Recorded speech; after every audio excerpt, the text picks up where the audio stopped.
Good evening and welcome everyone. My name is Catherine Potts and I'm the Helena Rubinstein Chair of Education at the Whitney Museum of American Art. It's my pleasure to introduce tonight's program, After Los Tres Grandes, Aesthetic and Political Legacies of Mexican Muralism, as well as our two distinguished speakers, Barbara Haskell and Alejandro Anreus. Thank you all for joining us. Before I begin my opening remarks, I want to remind those who want to access closed captioning in English that they can do so by turning on this feature in the options bar below. Now I want to pass the virtual mic to our friends in Babia Colectivo, who will be providing live interpretation in gender-inclusive Spanish.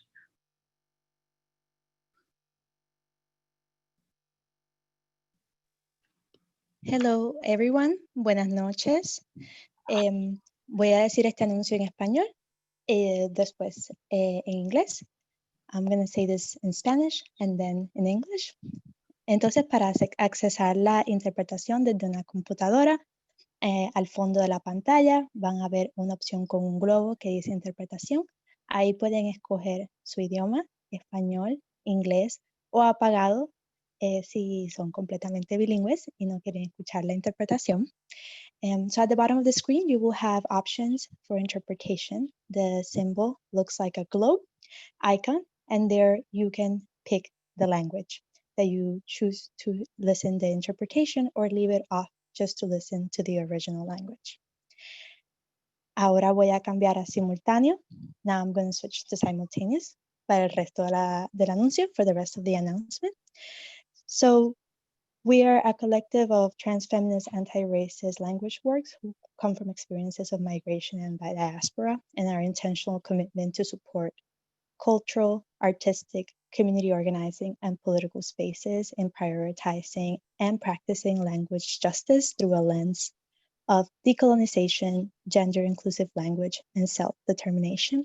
And for that reason, we will be interpreting in Gender Inclusive Spanish. Y por esa razón vamos a interpretar el español de lenguaje inclusivo. El lenguaje nunca es neutral y refleja una concepción del mundo, y para honrar nuestras realidades usaremos este lenguaje inclusivo en la interpretación. También queremos reconocer que la colonización desmanteló muchas de nuestras lenguas ancestrales y que esta conversación se estará llevando a cabo hoy en inglés y un poco en español, que son dos idiomas colonizadores. We ask the speaker to speak at a moderate pace. Thank you very much. Have a wonderful event. Thank you, Babillo. Tonight's program is organized in conjunction with the exhibition Vida Americana, Mexican Muralists Remake American Art, 1925 to 1945, which is currently on view at the Whitney and has been extended through January 31st, 2021. Tonight's conversation will consider a selection of artworks that are included in this epic exhibition, and will examine some of the key differences between the three most well-known Mexican muralists, Diego Rivera, José Clemente Orozco, and David Alfaro Siqueiros, who are collectively known as Los Tres Grandes. Although they are often thought of together, in fact, each artist had a distinctive style that reflected the ideological differences that also defined them. To look more closely at the ways in which Mexican muralism truly remade American art, Barbara and Alejandro will discuss these distinctions and how they affected the reception of each artist during their time in the US, as well as in the post-war period. For this conversation, we are very fortunate to have two wonderful and very knowledgeable scholars and curators. Barbara Haskell is a longtime curator at the Whitney Museum of American Art, a well-known scholar on American modern art, and the author of over 30 publications. With the assistance of Marcela Guerrera, Sarah Humperville, and Alondra Hernandez, she curated the Vida Americana exhibition, the topic of tonight's program. She also curated the wonderful Agnes Pelton, Desert Transcendentalist, currently also on view at the Whitney. During her long tenure at the Whitney, Barbara curated retrospectives and authored accompanying scholarly monographs on a range of early 20th century and post-war American artists, from Marston Hartley to Joseph Stella and George O'Keeffe, to Donald Judd, Agnes Martin, and Robert Indiana. In 2003, she was awarded the Lawrence A. Fleischman Award for Scholarly Excellence in the field of American art history by the Smithsonian Archives of American Art. Alejandro Anreus is a professor of art history at William Paterson University. He is the author of Orozco in Gringoland and has published widely on art in the Americas with a focus on social realism and political art. He is the editor and contributor of the forthcoming Blackwell Companion to Modern and Contemporary Latin American and Latino art. And he's currently compiling a manuscript on Cuban art of the 1940s. Before I turn the conversation to our two esteemed guests, I want to say a warm welcome to the family of longtime docent and my dear friend, the late Marianne L. Flack. I'm delighted that we are joined tonight by Marianne's husband, Peter, her daughters, Stephanie and Jennifer, her beloved grandchildren, Emma and Jack, and so many of Marianne's friends and colleagues from over the years. When she passed away a year and a half ago, Marianne's husband, Peter Flack, made a generous gift in her memory to the Whitney in support of our public programs. And I'm so grateful to the entire Flack family for this wonderful gesture in honor of Marianne and her more than 25 years of service as a Whitney docent. And I know if Marianne were still with us today, she would have loved this evening's program. She was ever curious and always interested in learning something new. She was also a great admirer of Whitney curator Barbara Haskell. And therefore, this program tonight feels like a fitting tribute to Marianne and her memory. Before we begin, I want to encourage everyone to submit their questions via the Q&A function. We have reserved time for Barbara and Alejandro to take some questions from you, the audience. If you have any technical difficulties, please let us know using the same box and our team will do our best to help you. Thank you very much.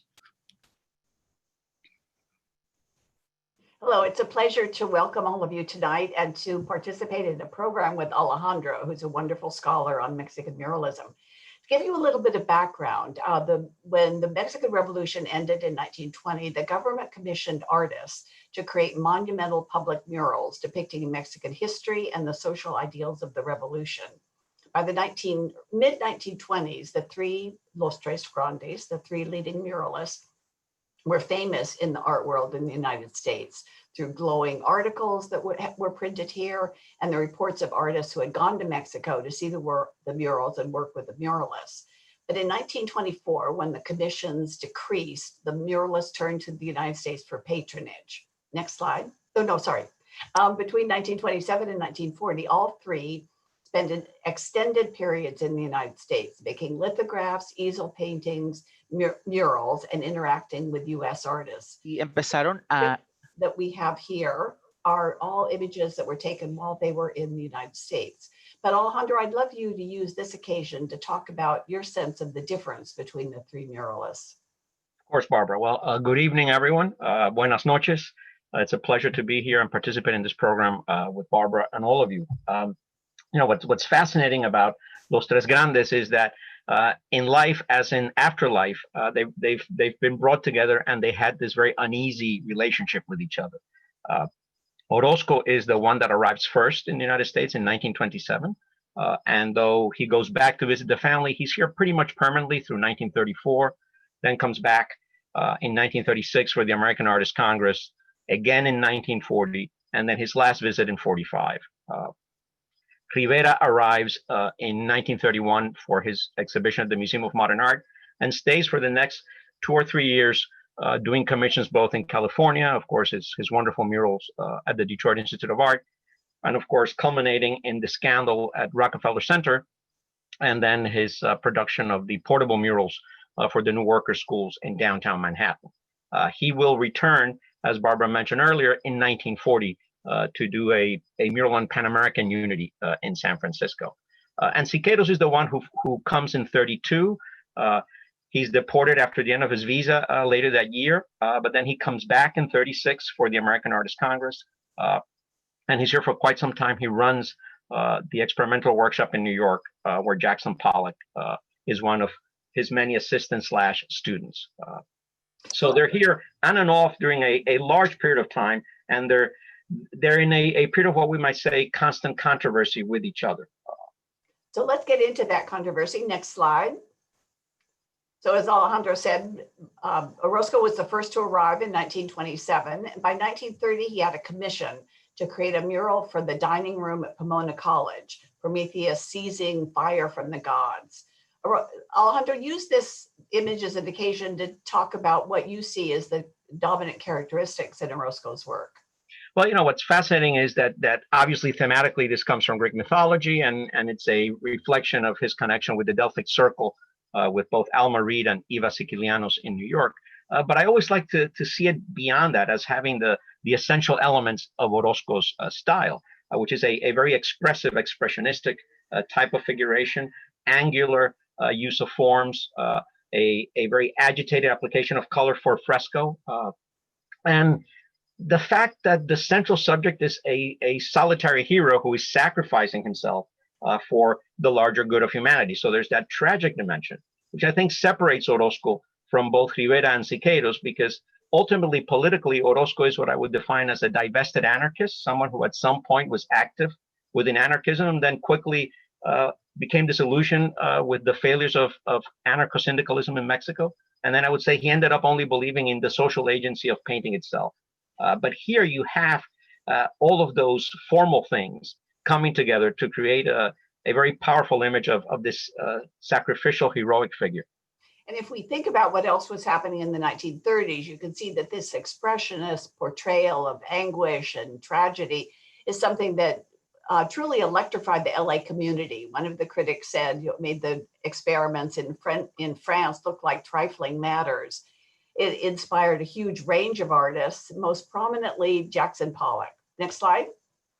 So Pollock came as an 18-year-old to see the mural, was impressed with it, called it the greatest painting in the Western Hemisphere, kept a portrait of it in his studio, a photograph throughout the 1930s. Alejandro, do you want to talk about what it was that Pollock derived from Orozco? Well, I think it's both the emotional intensity and the power of the formal language, right? Against these very gesticulating gestures, the fire-like quality, as we can clearly see, obviously in the picture of the flame in comparison with the Prometheus, and this, for lack of a better term, a kind of existential agitation that Pollock is responding to in Orozco. The tragic overtone, I think, is also a point of commonality for both of them. Next slide. So here you see again, Pollock taking up these fragmented forms, the color, the diagonals of Orozco. Talk a little bit about Charles White, Alejandro, and the impact, the wider impact that Orozco had. I think an artist like Charles White responded to different aspects of Orozco's work. Clearly, the dramatic, expressive way that the figure is constructed, but also the ability to evoke a narrative without being literal in creating that narrative. So the dramatic foreshortening, the gesture of the body's twisting and turning, and even the very self-contained palette of browns and reds with touches of gray and blue. If Pollock is responding to the more tragic existential kind of Orozco with these agitated forms and angular brushwork, I think White is going more for Orozco, the poetic storyteller, right? That he's not giving us a literal narrative, but one that is very much about the evocation of an emotional moment, as we can see in the Barricade. And then, of course, the wonderful picture by White of Hear This, where you have this wonderful interaction between the two figures, just like Orozco is showing us the interaction of the figures in the Barricade. Next slide. So Jacob Lawrence was another artist that was influenced by the Mexican murals, but in particular Orozco. He called Orozco the best of the Tres Grandes. He said that what he derived from Orozco is the idea that you could combine social content and abstract form. And he kept also, like Pollock, he kept photographs of Orozco's work in his studio and taught those photographs to his students all throughout his life. Alejandro, do you want to talk a little bit about Jake was a lifelong admirer of the muralists, but specifically of Orozco, and he actually had the experience of watching Orozco paint when Orozco did the dive bomber and tank mural at the Museum of Modern Art in 1940. He even brought him a bag of cherries that they shared. And Jake I was fortunate enough to have this conversation with him, that for him, what was key about Orozco was, again, the formal power. And, this is something I think it's important to emphasize about these artists, right? We're always talking about the social and political content, but the muralists were formally radical in the 1920s. They were proposing a different kind of figuration that was not conventional or conservative. And at the same time, they were not going for a school of Paris type of modernism.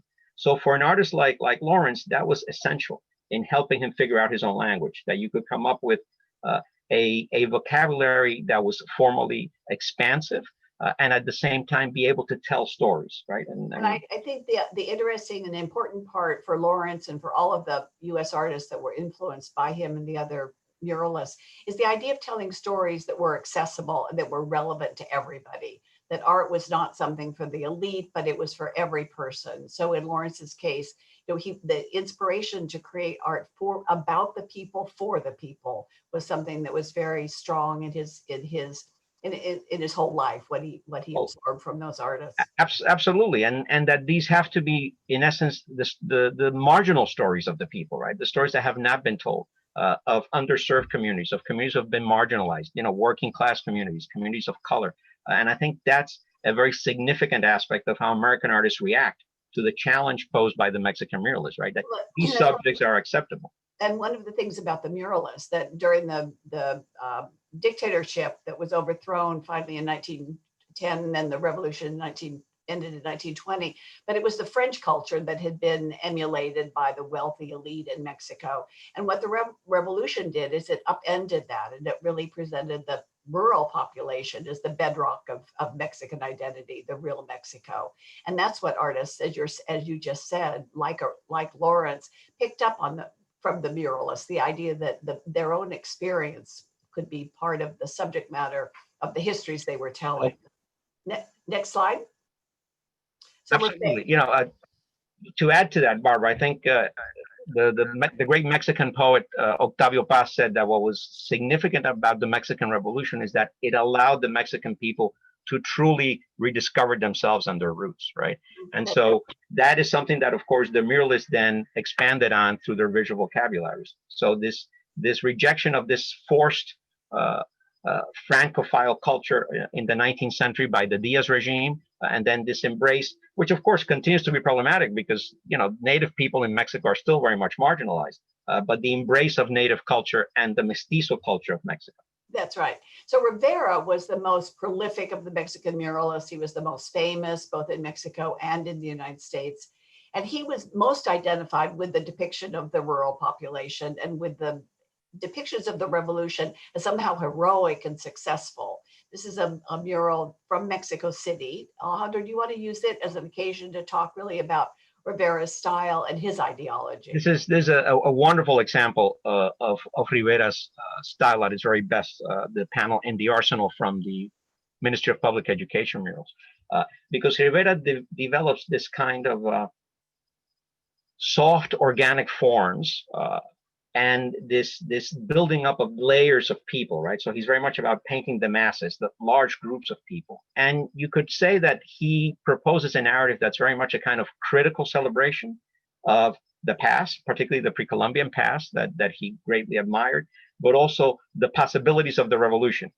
He even depicts aspects of the revolution that haven't quite come to fruition, such as in this particular scene, right? He has his wife Vida Kahlo in the center, giving out weapons. Siqueiros, who would end up being a foe for certain periods of his life, is off to the side with the red star in his hat. And even the Cuban communist Mella is wearing an overall on the extreme right. And next to him is his lover, the Italian-American photographer Tina Modotti, another communist activist. One of the things I think interesting is that Rivera was in Paris during the 10 years of the revolution. So he was in a position to come back and glorify it in a sense, whereas Siqueiros and Orozco both observed. Exactly. Siqueiros and Orozcos were actual witnesses and participants, and Rivera spent 17 years in Europe experimenting with all the modernisms in Paris. That's right. One of the things Orozco said, he couldn't glorify it, he couldn't heroicize it because he'd seen too much of its brutality and cruelty. And I think also it reflects, apart from that obvious historical disconnection, it reflects Rivera's particular brand of Marxism. He was a kind of heterodox, not a kind, he was a heterodox communist, right?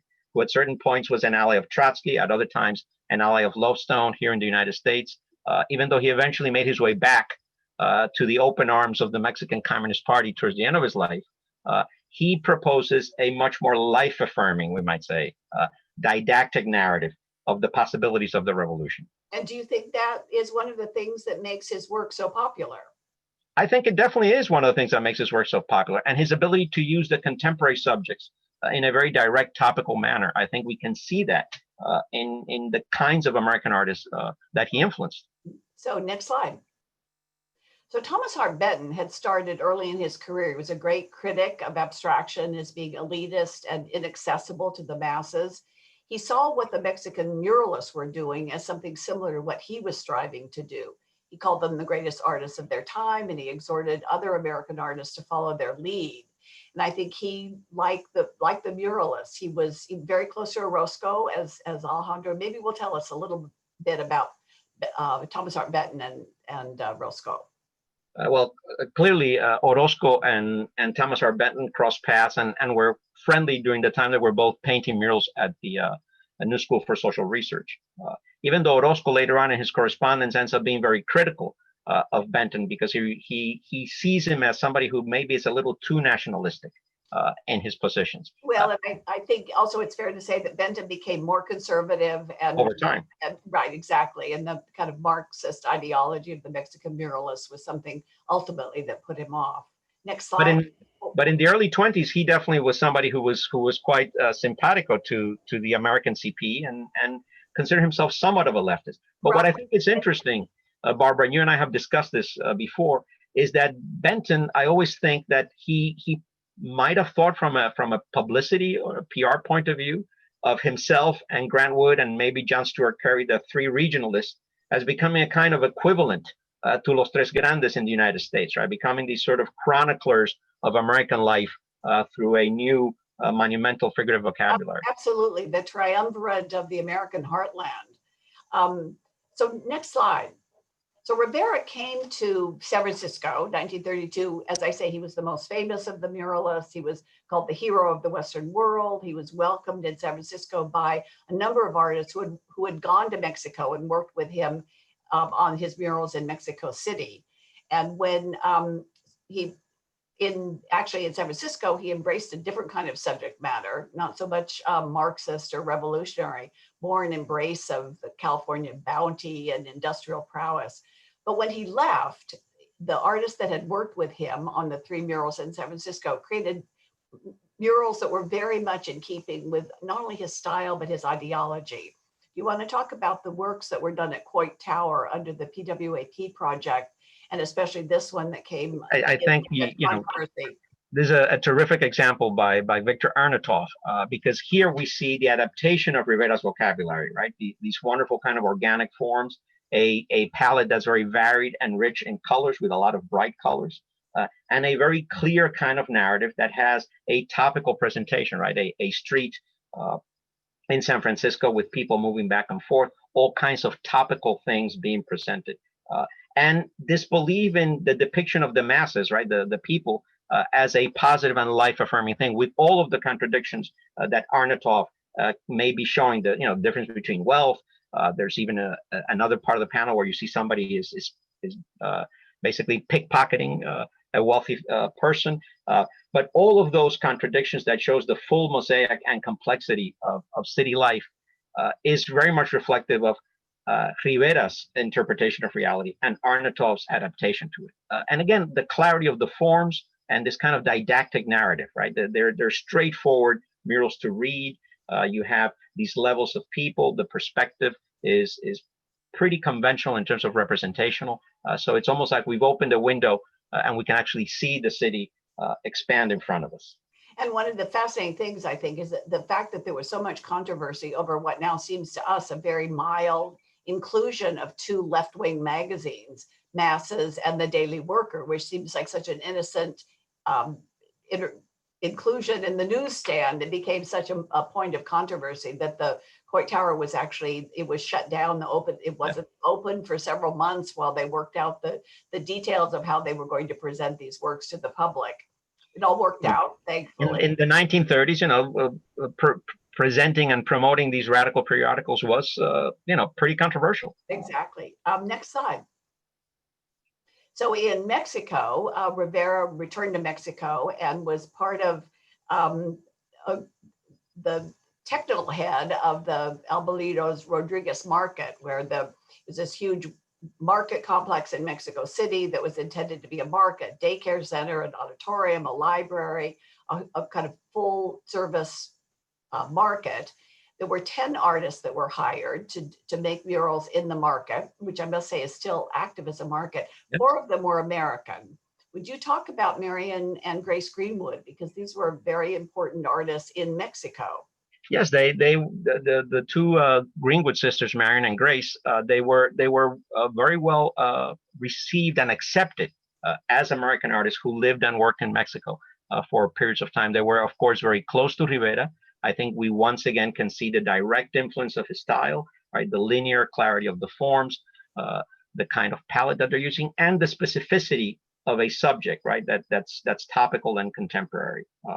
It is interesting that one of the other artists that also did work for the Abelardo Rodriguez market was Isamu Noguchi, who produced this much more abstract but still figurative monumental representation of the figures. Very different, of course, from the kind of figuration that Rivera proposed and that the Greenwood sisters very much absorbed and practiced. Next slide. So this is an example of the kind of work that Rivera did in the United States, that after these 3 successful murals in San Francisco, he had a one-person show at the Museum of Modern Art, only the second one-person show that museum After Matisse. hosted. And then he was commissioned by the Detroit Art Institute, funded by Edsel Ford, to do a mural in the interior courtyard of the Institute. He was assigned to do all the industries in Detroit, but naturally he focused in on the Ford Motor Company, which was the dominant industry in the city, and in particular, the production of the model V8 Ford. Do you want to talk a little bit about the change in his subject matter, Alejandro? And yeah, I think this is a wonderful example of Rivera's murals, and I would argue probably his greatest mural in the United States, without a doubt. And I think it's also a wonderful mural to use as a point of discussion for how he worked, right? Which is that he spent weeks visiting the River Rouge plant, making sketches, highly detailed sketches, figuring out the entire composition. And so here, Rivera is, of course, celebrating industry, right? Celebrating technology. What is significant is he shows us a very varied group of workers, men of different ages and even different ethnicities. But more than that is his enamored quality of depicting the machinery, right? And this is a fascinating thing, because that was one of the things that Rivera loved about the modern United States. And that as a Marxist, he thought that what was great was that, once there was a revolution, the means of production, all this great technology would be owned by the workers, and it would be used to the best of its possibilities, right? But he was still very enamored of technology in and of itself, right? He embraced change. And this kind of clear way of reading the mural, right, which is essential for him. I think one of the things that made him popular was, again, this ability for being a didactic storyteller. That we can see how the assembly line is working, how the mural is being put together. And Anthony Lee years ago wrote something about this mural, which I think is pretty significant. He says that Rivera is showing us workers that are not alienated, because he's celebrating the technology that they're working with. And interestingly enough, once Franklin Roosevelt became president, and the WPA began to include artists in its work project programs, that the Rivera style and this dense populated imagery, the cinematic quality, became the model for what a number of American artists would adopt. Next slide. So Ben Shahn on the left is one of the artists who worked with Rivera later at Rockefeller Center, but who Rivera actually admired. Rivera, before he met Ben Shahn, wrote a very glowing report of the Sacco and Vanzetti show that Shahn had at the Downtown Gallery, an image you can see on the right that Shahn later made into this large-scale painting, and then a WPA project on the left. Alejandro, do you want to talk about Shahn in relationship to? Well, I think Shahn is one of the most extraordinary artists of this generation, because he was already committed to a form of socially engaged art, right? When he does the Sacco Vanzetti series, 1931 to 32, which, as you mentioned, Barbara, Rivera admired greatly. But then the contact with Rivera, I think, expands his understanding of mural painting and of the process of mural painting. But I think Shahn is the one who is most original in adapting things from Rivera and really consolidating his own visual language. He ends up having a much more collage-like approach to composition, as we can see even for the study for the New Jersey Homesteads mural. And Shahn also has another aspect, which I think is very significant throughout his entire body of work. And he's very comfortable with allowing us to see melancholic aspects of everyday life, even in public art like murals, right? Because some would argue maybe it was part of his whole immigrant experience, but there is definitely some of that. And then the way he develops his own calligraphic style within the mural, I think it's really very unique. It is interesting that Shahn, over time, also admired Orozco. The one artist that he did not care for was Siqueiros. That's a good segue. Next slide. You know, he would comment to his wife, Bernarda Shahn, that Siqueiros was a loudmouth Stalinist. So Siqueiros was the youngest and the most militant of the Mexican muralists. He came to Los Angeles in 1932, had a tremendous impact on that community. One of the artists that he worked with said that Siqueiros coming to LA was as important as the surrealists coming to New York during World War II. I think that he made 3 murals in LA, just as Rivera had done 3 in San Francisco. This is his most controversial. Do you want to talk about it, Alejandro, in relationship to Siqueiros' politics and his style? Well, it's controversial because Siqueiros is in America Tropical, or tropical America, depicting, of course, the crucified figure of a migrant worker, right? Above an eagle, seen as, of course, a symbol of imperialism, a dense jungle, and then on the upper corner of the right of the mural, he actually has 2 revolutionaries in waiting, right, for the rebellion that's about to come forth. But I think what's significant is not just the very potent communist politics of Siqueiros, but it's also that Siqueiros was, at this time and way into the 30s, the most technically innovative of the muralists, right? Because he was using non-traditional paints. He was using fresco applied with airbrush on cement as opposed to plaster. He was using an overhead projector. So all of these elements are very significant in the radicalism of Siqueiros, right? On the one hand, he is the Stalinist. He is also the one who writes the most. I mean, he's actually the author of the initial manifesto of the Sindicato, the union of the technical workers, painters and sculptors, the Mural Movement. But he writes throughout his whole life. You know, he's somebody who lectures a lot, publishes calls for artists every time he travels throughout the Americas. So he is very much, we might say, the evangelist of the most radical aspects of muralism. And would you talk a bit about what Siqueiros derived from Los Angeles? Because when he began working his first mural at the Chouinard Art School, he worked with a lot of members of the Walt Disney staff, and the whole idea that the collective idea about art making that he would adopt then for the rest of his life, working with this group of painters that he called the block of mural painters. And then the whole idea that in LA, he began to work outside so that these large scale monumental forms could be working outdoors. And of course, the interaction with the cinematic, right, which he was already somewhat familiar with, right, because of his contact with Sergei Eisenstein when he was under house arrest in Taxco, and Eisenstein was visiting Mexico and filming Viva Mexico.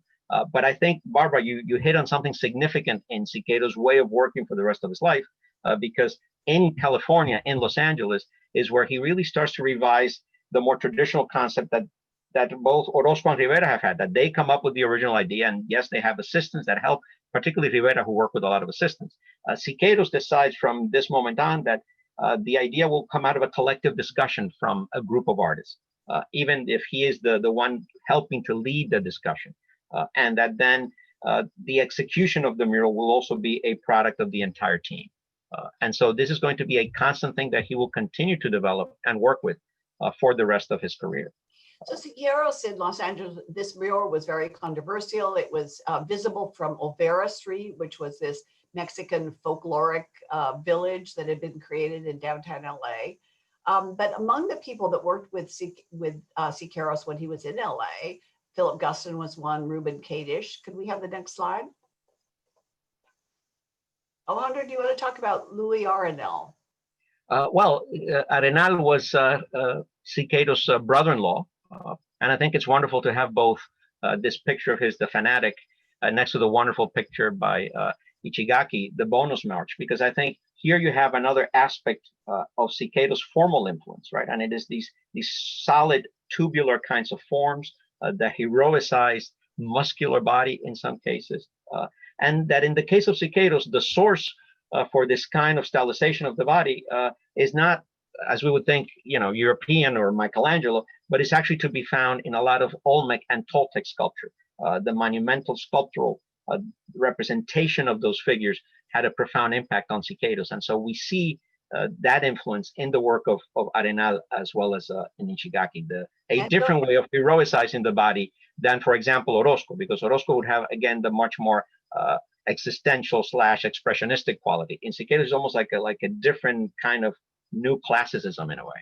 But don't you think that Rivera did that also, that he incorporated aspects of Aztec pictorial? Yes, Rivera did, but I would argue that Rivera's definition of the forms tends to be much more organic and less active in comparison with Siqueiros, who always, wants to give this kind of cinematic projection, this evocation of movement to his compositions, which I think clearly we can also see as influences on these artists.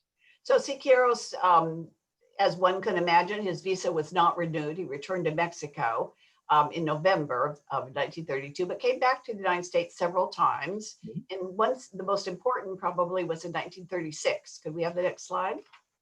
He came to participate in the 3-day American Artist Congress. He stayed to create something that he called the Experimental Workshop, which had two purposes. One, to create floats and paintings for political events, and the other was a workshop for experimentation. This idea that art to be revolutionary had to be revolutionary in technique as well as in subject matter, as Alejandro has just suggested.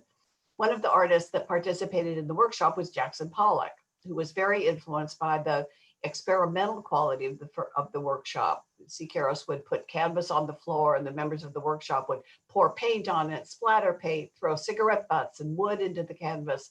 And this sense of the violation of conventional techniques, also the scale of some of Siqueiros' political paintings that he made in the workshop, all of that influenced Pollock. Alejandro, do you want to talk a little bit more about that? Yes, of course. And, I think a key thing is that the experimental workshop, as you said, Barbara, was doing floats and all kinds of propaganda pictures. And it was very much at the service of the Communist Party of the United States, where Siqueiros had, of course, a deep connection. In the case of the influence, it's simultaneously both the creation of new forms and this open-ended experimentation using non-traditional materials, right? Using lacquers, enamels, using Duco, which was, of course, developed in Detroit for painting automobiles. And the notion that you don't need to do these pictures on a conventional easel, right? You can put the panel down on the floor. You can work on the paintings from all 4 sides. And we know that Siqueiros would be pouring and dripping. And then, of course, eventually he would prop up the picture, lean it against the wall, and out of those accidents start to define the forms, right? Then adding, of course, stencils, using, again, airbrush. And I think this was something that clearly had a great effect on Pollock. But also the work that Siqueiros produces during this time is charged with this, what we might call this explosive energy, right? Because these are paintings about conflict. These are paintings about a world that's about to explode into eventually World War II, right? And of course, the Spanish Civil War, which begins in 1936. So that quality of both conceptual and formal explosion in Siqueiros' work during this time is something that clearly has a profound effect on Pollock. Exactly. And it is interesting that Siqueiros would acknowledge Pollock as, his student, quotation marks, and saying that, he stayed in an abstract realm, but he learned to drip from me. There's recordings of him saying that. Right, when Siqueiros went to Spain to join the Civil War, there were only 3 people he wrote to say goodbye to, Jackson Pollock being one. So after, one of the things Vida Americana has done is really in 200 paintings and films and lithographs and sculpture by American and Mexican artists, we've shown the tremendous impact that this work had on American art from 1925 to 45. But then the question is always raised, well, what happened after 1945? Why isn't that influence more well known? Why has it taken this exhibition to sort of reveal that it wasn't the French that influenced the American artists most profoundly during these 2 decades, but in fact the Mexicans. Now, I think one reason, I'm curious about what you think, Alejandro, but I think that, or Alejandro, sorry, I think one of the reasons is that the whole idea about communism after World War I was something that, you know, we were in the McCarthy period. The Mexican artists were most associated with communism, therefore were kind of marginalized. The whole hegemony of abstraction that began right after World War II. And then I think that the country was tired. They'd gone through the Depression, World War II. They wanted a sense of normalcy. They didn't want to be reminded of the defects of national and international life. But there were artists who were influenced by the muralists and who continued to keep that tradition alive. Next slide. You know, I think that one of the things that you and I discussed in the past is that in an ideal world, I would have loved to see the exhibition continue beyond 1945. But there is no doubt that the reality of the Cold War altered the way the Tres Grandes were perceived in American culture, even though their politics were different, right? One was an anarchist, the other one was a heterodox communist, and the other one a very traditional hardcore Stalinist. They were still seen as Reds or politically on the left, right? So as the politics change, they basically end up getting written out of the history, right? All of a sudden, right. Like they disappear, they're erased. And even Orozco's mural in the New School during the McCarthy period, they cover up the panel that depicts the figure of Lenin, even though Orozco, of course, was no communist. So definitely the social and political changes in the environment alter the significance and the acknowledgement of the important presence of the Mexicans before the end of World War II.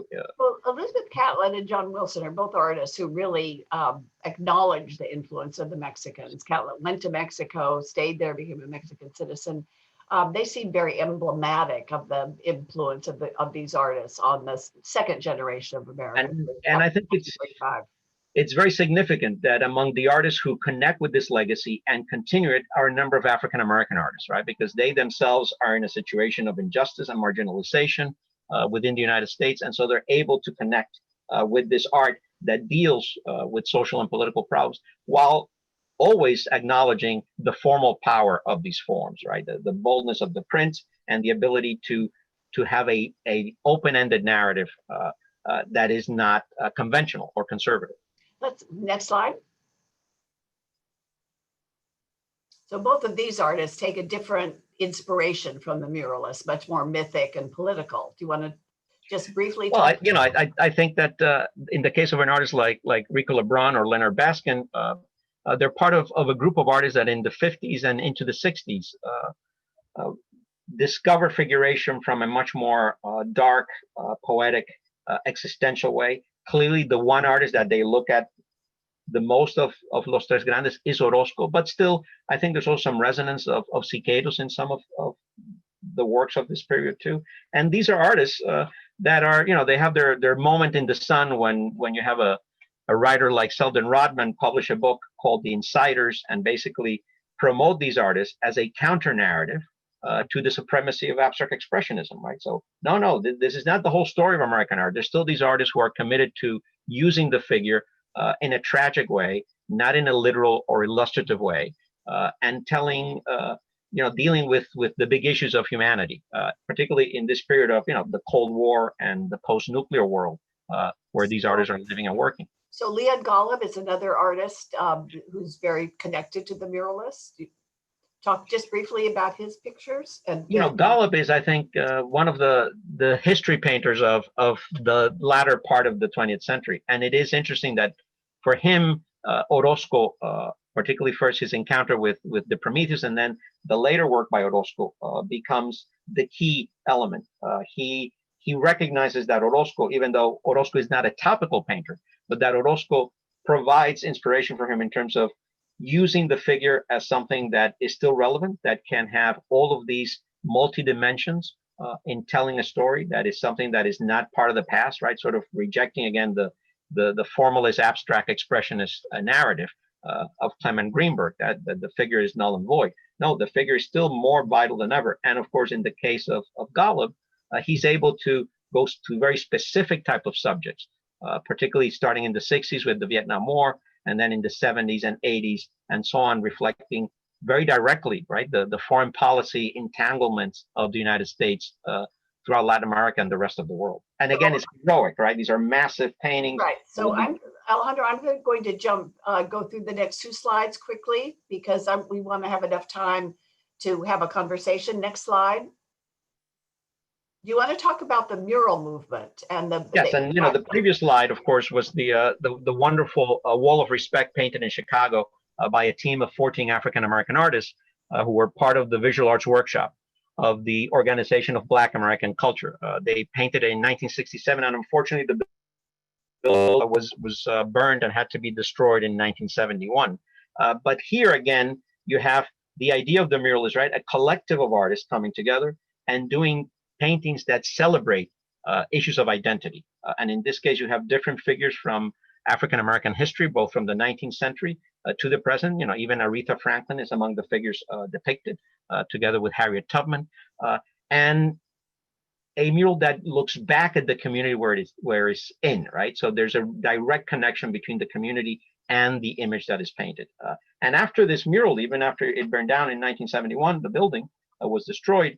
You have an explosion of the community mural movement, particularly in a city like Chicago, and specifically, of course, in working class and African American neighborhoods.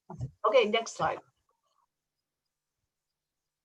So Judith Baca. That said, yeah, Barbara, one of the things that we had talked about was that in an ideal world, right, Vida Americana would have this vast expansion, and it would come up to the present and include the work of Chicano artists, both the muralists as well as the printmakers. And of course, within that, the significance of an artist like Judy Baca, who, of course, this is her a panel from the Great Wall of Los Angeles, a mural that's over 7,700 feet long.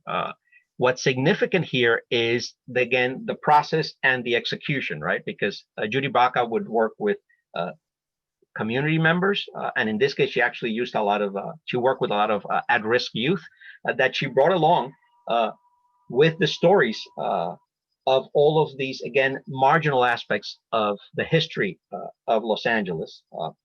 And that's what this mural is about. So it's both a product of a collective process and consciousness, and also telling stories that have been left out of the telling. So very direct kind of linkage and connection with the mural tradition. Okay, next slide.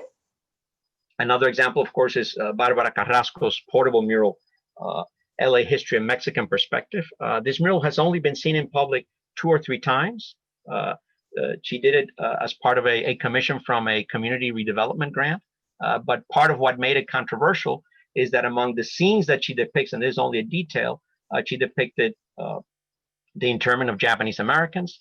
She depicted the whitewashing of Siqueiros' Tropical America mural, and she also depicted the Suit riots. So it made this mural very controversial, even though, of course, it is weaved. These stories are weaved within, you know, the hair of this beautiful Mexican American woman that basically tells the story of LA from a Mexican perspective.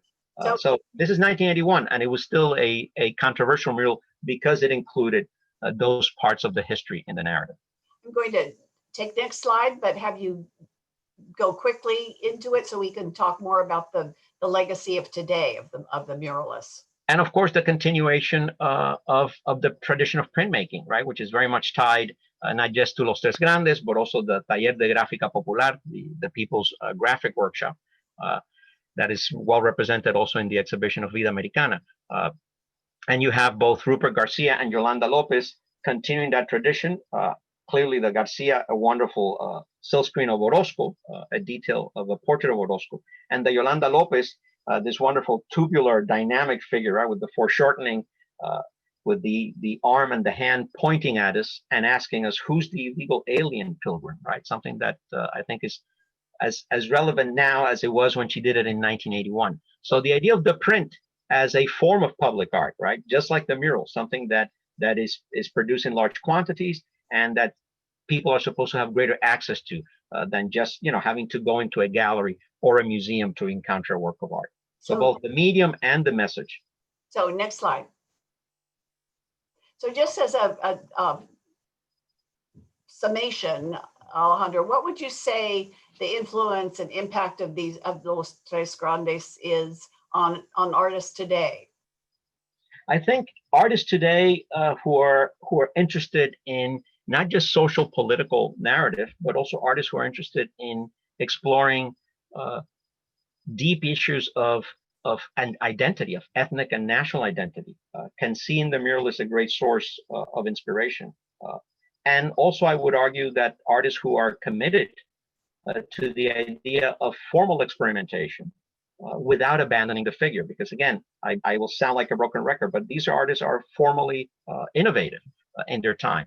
And the fact that they're able to do it with the figure is very, very significant. You know, a lot of artists of color, obviously, from the African American community, from the Latinx community, connect with the tradition of the muralist, even if they are not doing, figurative work or explicitly political work, because of an issue of pride, right? The idea that this is the ethnic and also visual heritage that we can all share as part of this, larger definition of the community of America, right? Because I think this is one of the interesting things to me about this exhibition, right? Because it is the Whitney Museum of American Art, and it is talking about American art with a capital A, right? America, the way we see the entire hemisphere, not just the United States. That's right. So the muralists work very much within that, right? They proposed this monumental figurative narrative that was decidedly modern and that had nothing to do with Paris. And I think that continues to be very relevant to the present time.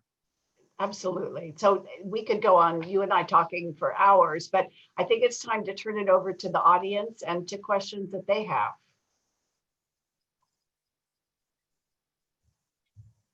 Hi, everyone. I'm Sarah Humphreyville. I'll be moderating your questions. We've received a number of them, so we won't be able to get to everyone, but we'll try to tackle what we can in the time that's remaining. So Barbara and Alejandro, the first question we have is from Kathleen, who asks about the personal relationship between Los Tres Grandes, asking, did they get along and what was their relationship like, especially considering that Rivera was not in Mexico, but in Europe during the critical years of the revolution? Well, I'll turn it over to Alejandro, but it was very contentious and very complicated, layered. Alejandro, do you want to? Contentious is an understatement, Barbara. They did not get along generally. Interestingly enough, Orozco and Rivera always disliked each other. Rivera was this very popular artist, as Barbara said, very well known in the United States.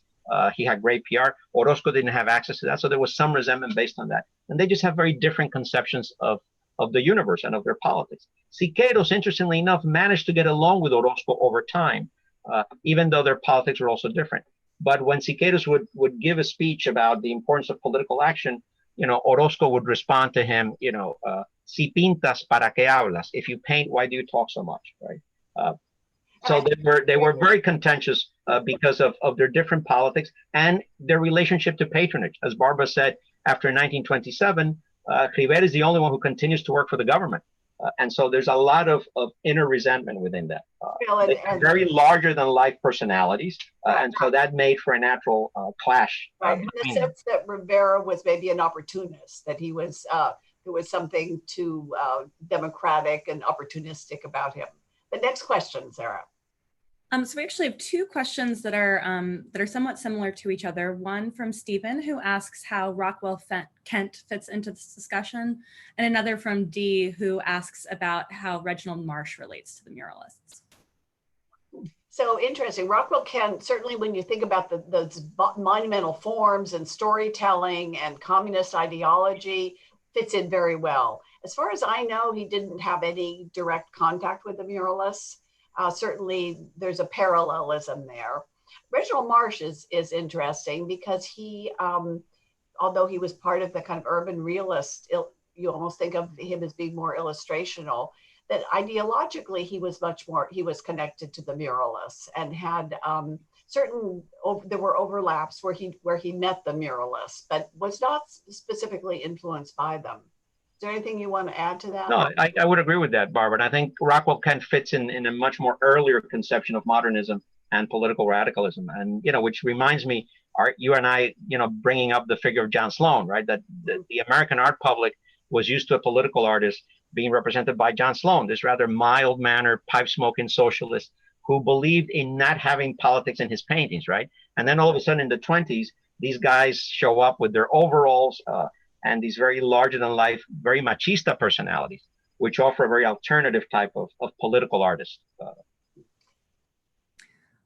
Great. So Alejandro, we have a specific question for you from Marcella, who asks you to speak about the difference between Orozco's Prometheus and then the Paul Manship gilded sculpture of Prometheus in front of Rockefeller Center, and remarks upon how dissimilar they are.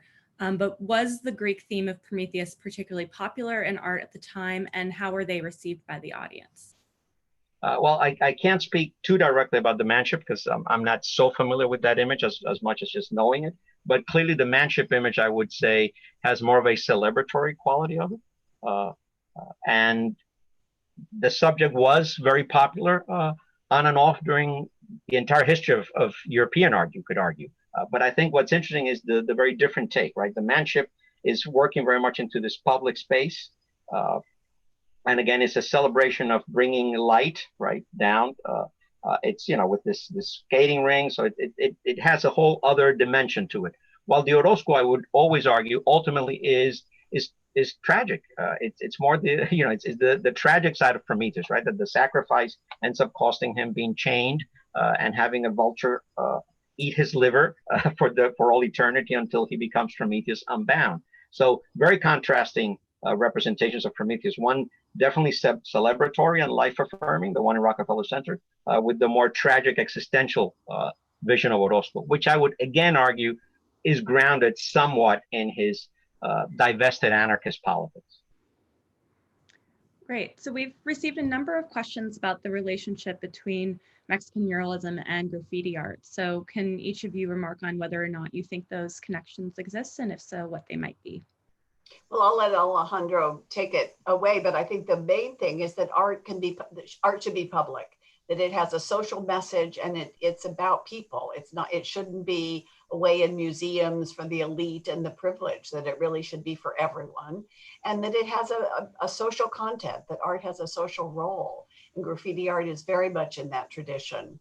Alejandro, do you want to add anything? I would add to what Barbara said is, again, the idea of a non-elitist art, an art that actually comes from the people, directly from the people, not just reflecting the people, but in the case of graffiti art, really produced by the people. By the people and for the people, about exactly. The people. And about the people. And I again, I'm not a scholar of graffiti art, but I would guess that there's a substantial number of graffiti artists who are very aware of the work of the muralists. Absolutely. If not just directly the work of the Mexican muralists, but also their connection with the community mural movement of the 1970s. Mm-hmm. So there's definitely linkages. So I think as our final question that somewhat can build upon that last one is, how do you both see the art of the Mexican muralists reflected in the art of today? And how do you think that they would depict today's world if they were still alive? Well, I think one of the interesting things about the art in Vida Americana is how relevant it is today, both in terms of style, but basically for subject matter. That the idea that art should be political, that it can help change our ideas about the world, that it can draw attention to abuses and inequities, was something that the American artists really derived from the Mexicans. There's that great review at the time that said that social protest was one thing that the Americans didn't crib from the French. You know, to a Frenchman, art is an escape, not a way to look at the defects of national life. So the whole idea that artists today are grappling with inequities and abuses, unemployment, racial injustice, police brutality, all these things were subjects that the Mexican muralists dealt with. And I think the idea, you know, in a way, it's a call to action, as Alejandro has kept saying over and over again tonight, which I think it's important to reiterate again and again, is that the Mexican muralists were powerful, dramatic, very bold vanguard forms, and that the most effective way to deliver a political message is with art that is aesthetically powerful. And the union of those two things, social content and a strong aesthetic vocabulary, is what made the Mexican muralists so powerful. And I think it speaks to what's happening today. You know, we continue to live in a world filled with inequities. And so I think inevitably, if all three of them were alive today, I think they would be filled with a great deal of rage. And they will be doing probably portable murals or maybe even graffiti or community murals in neighborhoods reflecting all of these issues. I like to think that would be how they would be working. And of course, their legacy continues. We see their legacy in the continuation of the community mural movement, in the work of Chicano artists. But I would say, even beyond that, I think any artist who is committed to both the exploration of formal language and a content that is not just about an aesthetic, that's about, to use the cliche word beauty, is going to inevitably have to look at the muralist because it is both about formal rigor and experimentation and a content that is made dynamic and vital through the integration with the formal rigor and the experimentation. No artist interested in politics and social issues and experimentation can ignore the muralist as a source of inspiration. So if that's the final question, I think Alejandro and I join me in saying thank you all for coming and listening to the program and sharing Vida Americana and its legacy with you. So good night, all of you. Buenas noches. Good night.